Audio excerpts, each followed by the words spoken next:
The laughter echoed across the grand conference hall. It wasn't quiet. It wasn't polite. It was sharp, deliberate, and humiliating.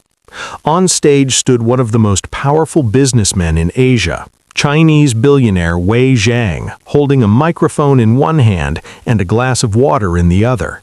His eyes were fixed on a man seated in the second row, an American soldier, wearing a modest navy suit, medals pinned carefully on his chest, posture straight, expression calm. Wei smirked. "So this is the American hero I've heard about," he said, his voice carrying easily through the speakers.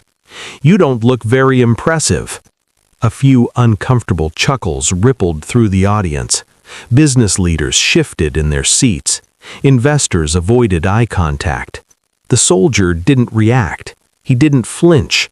He didn't defend himself. He simply sat there, still.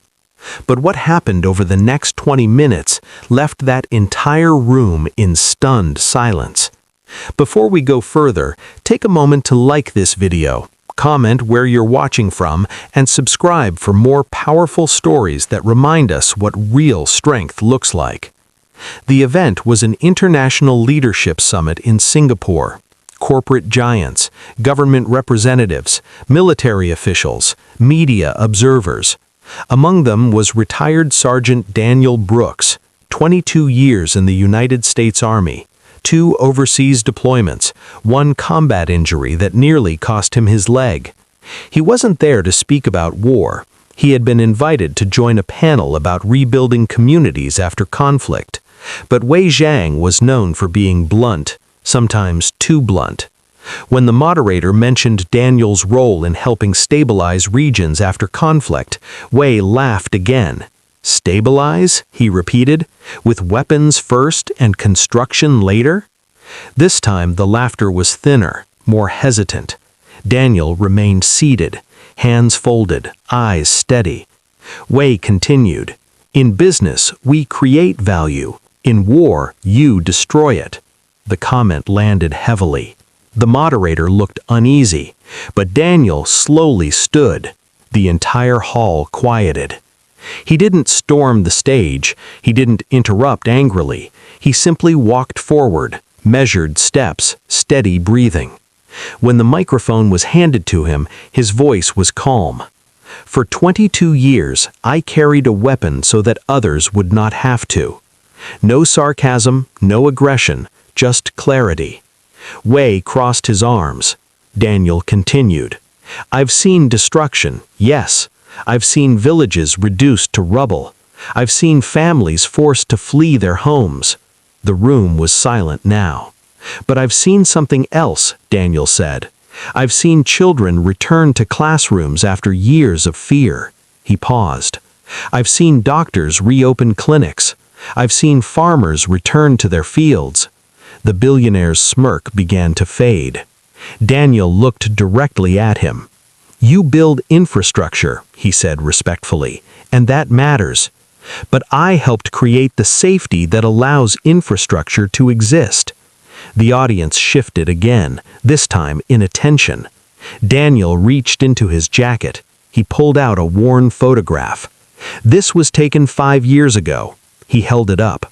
A small school building, children standing outside, smiling. "This school reopened 6 months after we secured the area." He lowered the photo. "Your company built the bridge that connects that village to the main highway." The room froze. Wei blinked. Daniel nodded slightly. "You built the bridge. I helped create the safety that made the bridge possible." Now there was no laughter, only silence. Daniel stepped closer to the stage. "We both built something, but we built it in different ways." He paused. "Respect does not belong to money. It does not belong to medals. It belongs to service."